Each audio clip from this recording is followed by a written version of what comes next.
दोस्तों, ये वाकया मार्च 2020 का है। एक लड़की अपनी माँ के पास जाती है और माँ से कहती है कि मुझे तुमसे बहुत जरूरी बातचीत करनी है। माँ ने कहा ठीक है, क्या बात करनी है? तो तभी बेटी ने कहा कि जो पड़ोसी अंकल है, जब तुम घर पर नहीं होती हो तब वे कुछ ऐसी दवा खिलाता है मुझे, जिसके खाने के बाद मेरे पूरे शरीर में झंझनाहट सी पैदा हो जाती है, उत्तेजना सी पैदा हो जाती है। ऐसा लगता है कि किसी व्यक्ति से खासकर उनके साथ बैठकर कुछ बातें की जाए, कुछ वक्त बिताया जाए, उनके साथ कुछ गलत करने का मन करता है। जैसे ही माँ ने ये बात सुनी, माँ ने ऐसा सुना जैसे कि उसको सुना ही नहीं। तब बेटी ने बार बार कहा कि माँ, मैं जो कह रही हूँ बिल्कुल सच है, तुम समझने की कोशिश क्यों नहीं कर? माँ ने कहा कि बेटा, तू तो जानती है कि तेरे पिताजी बाहर काम करते हैं, तो हम दोनों यहाँ पर अकेले रहते हैं। जिसके बारे में तू ये बातें कर रही है वो व्यक्ति बहुत ही खतरनाक किस्म का है। ऐसा ना हो कि तुझे या मुझे किसी भी तरह का कुछ नुकसान पहुंचा दे। माँ ने ये बात कहकर अपनी बेटी को बिल्कुल शांत कर दिया और जैसा हो रहा था कई साल तक चलता रहा। बेटी चाहकर भी कुछ कर नहीं पा रही थी, लेकिन ऐसा ज्यादा दिन नहीं चल पाता है दोस्तों। कुछ वक्त के बाद जब इस घटनाक्रम का खुलासा होता है, न केवल उसके परिवार को बल्कि उसके आसपास के जितने भी इलाके में लोग रहते थे, उन सबको बड़ी हैरानी होती है। मामला जब पुलिस तक पहुंचता है, पुलिस को भी यकीन नहीं हो पा रहा था, और जब मामला अदालत पहुंचता है तो जैसा भी इस पूरे घटनाक्रम को जानने के बाद सोच में पड़ जाते हैं। वे कहते हैं कि धरती पर किस तरह तरह के प्राणी रहते हैं, उन्हें यकीन नहीं होता है। तो ये सच्ची घटना है महाराष्ट्र प्रदेश की। दरअसल महाराष्ट्र प्रदेश का एक शहर है मुंबई। मुंबई के ही बम्बई हाई कोर्ट के अंदर एक व्यक्ति ये अपील करता है कि साहब, मैं कई साल से सलाखों के पीछे हूँ, मुझे जमानत दे दी जाए। दरअसल 29 अप्रैल 2024 को जब बम्बई हाई कोर्ट के एकल पीठ के न्यायमूर्ति होते हैं पृथ्वीराज चौहान, जब वो इस मामले की सुनवाई कर रहे थे, सुनवाई करने के दौरान इन्होंने उस व्यक्ति को देखा और उस व्यक्ति को देखने के बाद उनके सामने एक 27 पेज की कहानी पड़ी हुई थी। उस 27 पेज की कहानी को देखने के बाद उन्होंने कहा कि तुम्हें जमानत देने का तो बिल्कुल मन नहीं कर रहा है, तुम्हें जमानत तो दी ही नहीं जाएगी। दरअसल जो तुमने पाप किया है वो किसी भी इंसानियत को शर्मसार करने के लिए उसको झकझोरने की बहुत बड़ी बात है। ये बात सुनने के बाद वो व्यक्ति हाथ पैर जोड़ता है, कहता है कि साहब, अब तो मुझे 3 साल हो गए हैं, मुझे प्लीज बाहर भेज दीजिए। वो कहते हैं कि खैर ठीक है, तुम्हारी पत्नी को बाहर भेज दिया गया, लेकिन तुम कभी बाहर नहीं आ पाओगे। दरअसल जब वो व्यक्ति वापस सलाखों के पीछे जा रहा था, तब ये कहानी, ये खबर अखबारों और सोशल मीडिया के माध्यम से लोगों को पता चल जाती है। जब लोगों को ये कहानी पता चलती है तो लोगों को यकीन नहीं हो रहा था। दरअसल कहानी शुरू होती है जब एक लड़की कक्षा 4 में पढ़ रही थी और उसकी उम्र लगभग 8 साल के आसपास होती है। उसके पिता दुबई में रह के कोई छोटा मोटा काम करते थे और माँ एक ऐसी जगह रहती थी जहाँ पास में ही एक और घर था। इसी में जब उसकी माँ घर पर नहीं थी, लड़की पढ़कर स्कूल से आई, तभी पड़ोसी के अंकल ने, जो होते हैं पड़ोस के अंकल ने, उसे अपने पास बुलाया और पास बुलाने के बाद उसके शरीर के साथ वे कुछ ऐसी गलत हरकतें कर रहे थे जिसका वो लड़की हालांकि विरोध भी करना चाहती थी, लेकिन वे छोटी बच्ची थी, इसलिए उस पड़ोसी अंकल की उन बातों का विरोध नहीं कर सकी।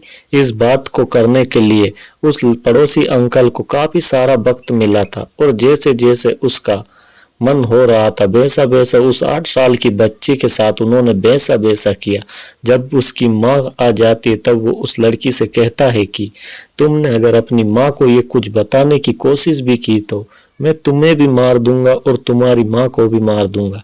वो लड़की डर जाती है और डर के मारे वो लड़की अपनी माँ को कुछ भी नहीं बताती है। और जो उसके साथ अभी 1-2 घंटे तक हुआ है, उसने अपनी माँ को जाकर कुछ भी नहीं बताया और रोजमर्रा की तरह दिनचर्या की कार्य में लग जाती है।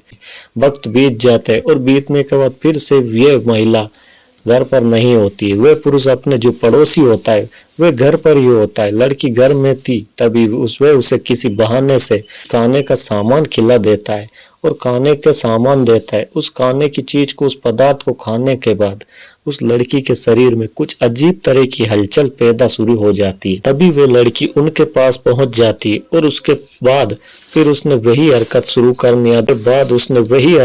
शुरू कर दिया। यानी कि शुरुआत से ही उसने उस लड़की को कुछ ऐसी गोलियां दी जिससे कि उसके शरीर में उत्तेजना पैदा हो जाए, जिससे कि उसके शरीर के जो हार्मोन्स हैं वो अपने आप बढ़ना शुरू हो जाए और उस लड़की का जो शरीर था वो कुछ अजीब सी हरकतें करने लगता है।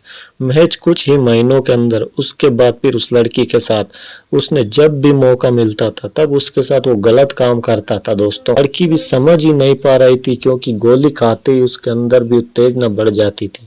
अब वो व्यक्ति जो बिल्कुल पड़ोसी है उस लड़के के साथ वो शारीरिक संबंध बनाता था। इस बात की भनक ना उस लड़की की माँ को थी, ना ही उस लड़की के पिता को थी, क्योंकि पिता तो दुबई में रहते थे।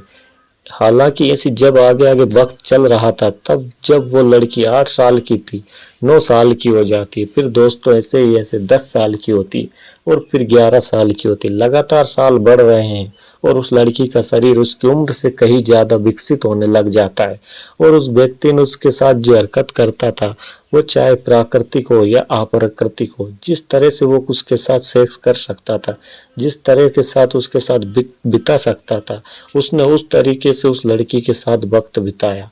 वक्त आगे बढ़ रहा था और वह उसे गोली देता था तो अब उस लड़की को एक तरह की बीमारी हो जाती। उस बीमारी का नाम होता है निमोपेनिया। निमोपेनिया की बीमारी होती है। बताया जाता है कि इस बीमारी में शरीर के अंग भी विकसित हो जाते हैं। साथ ही एक ऐसी बीमारी हो जाती है जिसमें सेक्स की लत लग जाती है, यानी कि वो किसी भी हाल में, किसी भी सूरत में वो सेक्स करे बिना रह नहीं सकती थी। उस छोटी सी बच्ची के अंदर जब सेक्स करने की लत लग जाती है, अब खुद से उस व्यक्ति का इंतजार करती थी कि कब उसे मौका मिलेगा, कब वो व्यक्ति आएगा, कब उसके साथ वो शारीरिक संबंध बनाएगा। और धीरे धीरे करते करते ऐसे ही वक्त बढ़ रहा था। साल, 2 साल, 4 साल, 6 साल, 7 साल, इस तरह से वक्त बीतने लगता है।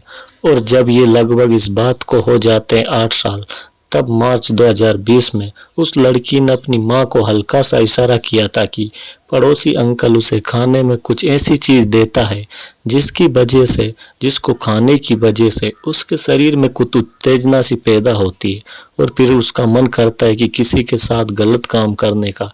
हालांकि उसने बिल्कुल सीधे तौर पर साफ साफ बात तो नहीं कही थी, सिर्फ गोलियों के बारे में बताया था और उस बात पर उसकी माँ ने कोई एतराज नहीं किया, कोई विरोध नहीं किया। हालांकि जो पड़ोसी अंकल था जो उसके साथ गलत किया करता था, उसकी पत्नी को इस बारे में जानकारी हो जाती है, क्योंकि जब एक बार उस लड़की के साथ वह गलत हरकत कर रहा था तब उस पड़ोस की आंटी ने उसे देख लिया था अपने पति को उस बेटी के साथ ऐसी हरकत करते हुए, लेकिन उस महिला ने इसका बिल्कुल भी विरोध नहीं किया और फिर उस महिला के साथ सामने भी कई बार ऐसी हरकतें होती थी, वो विरोध ही नहीं करती थी। वक्त आगे बढ़ रहा था और जब लड़की 17 साल की हो जाती है, मई 2021 का ये वाक्य है, वो लड़की एक दिन अचानक से घर से भाग जाती है एक लड़के के साथ। जब भाग जाती है उसकी माँ ने अपने पति यानी कि दुबई में रहने वाले अपने पति को अपनी बेटी के अचानक गायब हो जाने की खबर देती है और वो हर जगह तलाश करती है। तभी दुबई से उसके पिता भी आ जाते हैं और वो दोनों मिलकर बेटी को ढूंढने के लिए तमाम कोशिशें करते हैं। कोशिशें होने के बाद भी जब नहीं मिलती है तो पत्नी और पति नजदीकी पुलिस स्टेशन जाते हैं और नजदीकी पुलिस स्टेशन जाने के बाद बात कहते हैं कि उनकी 17 साल की लड़की है जो अचानक से लापता हो गई है। आखिरकार वे गई कहाँ है? हमने सब जगह तलाश करने की कोशिश की लेकिन मिल नहीं पा रही है। पुलिस इस मामले में सक्रिय होती है, मामले को गंभीरता से लेती है, क्योंकि वे लड़की, उसकी उम्र कम थी, 18 साल अभी कंप्लीट नहीं हुई थी। आखिरकार लड़की को तलाश करने के लिए प्रयास जारी थे और जब पुलिस उसे ढूंढ रही थी तभी उन्होंने कहा कि जहां लड़की रहती थी दरअसल हम उसका कमरा चेक करना चाहते हैं, कहीं ऐसा तो नहीं उसने उस लड़के के बारे में कोई जानकारी या कुछ ऐसा कोई सबूत मिल जाए जिससे हम लड़के को आसानी से पकड़ सके। पुलिस ने जब उसके घर की तलाशी लेना शुरू की तो पुलिस को एक डायरी मिल जाती है। दरअसल डायरी लगभग 27 पन्नों की थी, पन्नों के अंदर उसने पूरी कहानी अपनी जिंदगी की बयां की थी कि किस तरह से कक्षा 4 में थी, किस तरह से पड़ोसी अंकल ने उसे उसके पहली बार छुआ था, किस तरह से उसने उसको गोलियां खिलाई, उसके जो शरीर की उत्तेजना उसने पैदा की, किस तरह से उसने एक ऐसी बीमारी लगाई जिस बीमारी में उसको सेक्स करने की लत पड़ जाती है। बिना सेक्स के वो रही नहीं जा सकती थी। अब जब पुलिस को इस 17 पन्नों की 17 पेज की डायरी मिलती है, पुलिस इस डायरी को पढ़ने के बाद हैरान रह जाती है। अब पुलिस ने मुकदमा दर्ज किया। मुकदमा दर्ज करने के बाद उस व्यक्ति को भी हिरासत में लिया, साथ ही उसकी पत्नी को भी हिरासत में लिया। उन दोनों को गिरफ्तार करने के बाद जेल भेजा गया। जब इस महिला से यानी कि उस लड़की की मां से ये पूछा गया कि जब लड़की ने तुमसे इस बात का जिक्र किया था मार्च 2020 के अंदर कि तुम पड़ोसी उसे परेशान किया करता है, तो तब तुमने पुलिस से मदद क्यों नहीं मांगी, पति से ये बात क्यों छुपाई कि तुम्हारी बेटी का कोई नुकसान पहुंचा रहा है? तभी मां ने कहा, मैं पड़ोसी से बहुत डर रही थी, कहीं वो मेरी बेटी को कहीं नुकसान ना पहुंचा दे। वो डर गई थी बहुत बुरी तरह से, इसलिए वह कह नहीं पा रही थी और ये नहीं जानती थी कि उसकी बेटी के साथ इतने लंबे समय से इतना घिनौना कृत्य हो रहा है। ना ही उसने अपनी बेटी के साथ अब इसका जो दुख था, उसकी तकलीफ थी, उसको साझा करने की कोशिश की। हालांकि पुलिस ने इस मामले में चार्जशीट दाखिल कर उन पति पत्नी को गिरफ्तार किया। गिरफ्तार करने के बाद उनको जेल भेज दिया। जो पत्नी होती है वो बार बार अपील में यही कहती थी कि उसमें उसका दोस्त नहीं है, जितना उसे दोषी बनाया गया, इसलिए उसे जमानत दे दी जाए। आखिरकार पड़ोसी की जो पत्नी होती है उसको तो जमानत मिल जाती है, लेकिन जो मेन मुख्य आरोपी होता है लगातार 9 साल तक उस लड़की का रेप कर रहा था, उसके साथ हर तरह से, चाहे वो प्राकृतिक हो अप्राकृतिक हो, उसके साथ गंदा घिनौना कृत्य किया। उस व्यक्ति ने जब बॉम्बे हाई कोर्ट में अपील की थी उसको जमानत दे दी जाए, तो जज साहब ने 27 पन्नों को पढ़ने के बाद कहा कि तुम जैसे व्यक्ति को समाज में रहने का कोई हक ही नहीं है।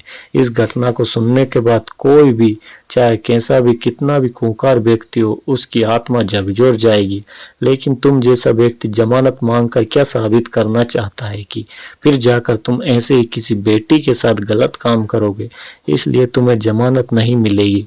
फिलहाल बम्बई हाई कोर्ट ने उसे जमानत नहीं दी, लेकिन ये घटनाक्रम जब सोशल मीडिया के माध्यम से लोगों को पता चलता है तो लोगों को यकीन नहीं हो रहा था कि एक व्यक्ति एक छोटी सी बच्ची के साथ जब शुरुआत करता है तब वह 8 साल की होती है, जब उसके लास्ट होता है वो 17 साल की हो जाती है। ये भी बताया जाता है कि उस आदमी की उम्र ज्यादा बढ़ गई थी, उस लड़की को सेक्स करने की जो लत पड़ गई थी, इसलिए उसने एक ऐसे लड़के की तलाश की जिसके साथ वो भाग सके, जिसके साथ वो अपनी जिंदगी को पूरा कर सके। इसलिए हालांकि पुलिस ने उस लड़की को बरामद कर लिया था। बरामद करने के बाद जब उस लड़की का मेडिकल परीक्षण कराया गया तो उससे ये सिद्ध हो चुका था कि उस लड़की को वाकई ये गलत हुआ था उसके साथ, और बहुत ज्यादा उसके साथ गलत हुआ था। तो इस पूरे घटनाक्रम को सुनाने का उद्देश्य किसी को परेशान करना नहीं, किसी का दिल दुखाना नहीं, बल्कि आपको जागरूक करना, आपको सचेत करना है। अगर आपको ये कहानी अच्छी लगी हो तो चैनल को सब्सक्राइब और वीडियो को लाइक जरूर करना ना भूलें।